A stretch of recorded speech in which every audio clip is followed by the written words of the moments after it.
नमस्ते बच्चों, सुप्रभात। हमारा आज का विषय हिंदी व्याकरण है। हिंदी व्याकरण में हम अब तक मात्राएं पढ़ चुके हैं, तो अब हम आगे पढ़ेंगे संयुक्त अक्षर तथा संयुक्त व्यंजन, जिसे हम इंग्लिश में क्लस्टर्स कहते हैं। अब संयुक्त अक्षर और संयुक्त व्यंजन क्या है? देखिए, संयुक्त का अर्थ है जुड़ा हुआ। जब दो व्यंजन आपस में मिलते हैं तो एक नया व्यंजन या वर्ण बन जाता है, इसे संयुक्त अक्षर कहते हैं। देखिए यहाँ पर दिए गए हैं, त को अगर हम र के साथ जोड़ते हैं तो हमें त्र वर्ण मिलता है।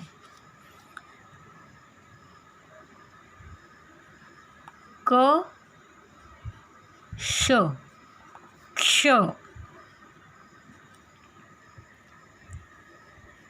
श र श्र ज न ज्ञ। इसके शब्द कौन से आएंगे? त्रिकोण, क्षत्रिय,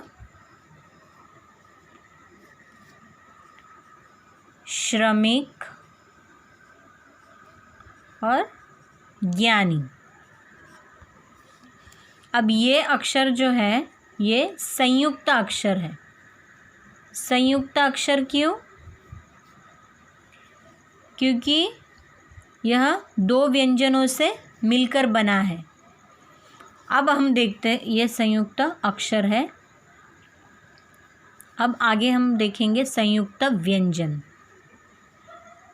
संयुक्त व्यंजन, संयुक्त व्यंजन क्या होता है? जब दो व्यंजन जोड़ने से एक नया वर्ण बन जाता है। अब देखिए, च और च, इन दोनों को मिलाकर च। अब देखिए इसमें अंतर क्या है? संयुक्त अक्षर में क्या होता है, ये जो व्यंजन है इसमें स्वर मिला नहीं है। जो अस्वर होता है वो सारे व्यंजनों में मिला हुआ होता है। जैसे कि देखिए, क अ, अगर हम क के साथ अगर अ को जोड़ते हैं तो यह पूरा क बन जाता है, इसे कहते हैं व्यंजन। यह सिर्फ वर्ण है, इसे अभी हमने व्यंजन नहीं कहा है। पर अगर यह क अ के साथ जुड़ जाता है तो इसे हम इसे पूरा क कहते हैं। क पूरा व्यंजन। इस क को हम पूरा उच्चार नहीं करते हैं, यह आधा उच्चार है। क्यों? क्योंकि यहाँ पर इस वर्ण पर हलन, इसे हलंत कहते हैं। हलन, इस निशान का हलंत कहते हैं। अगर हम किसी भी वर्ण पर हलंत लगाते हैं तो यह आधा शब्द कहलाता है, आधा वर्ण कहलाता है।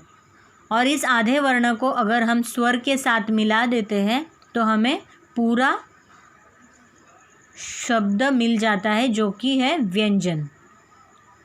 उसी प्रकार यहाँ पर दो व्यंजन है, पर पहला आधा है और दूसरा पूरा है। यह पूरा व्यंजन है और यह हलंत के साथ है तो यह आधा ही कहलाता है।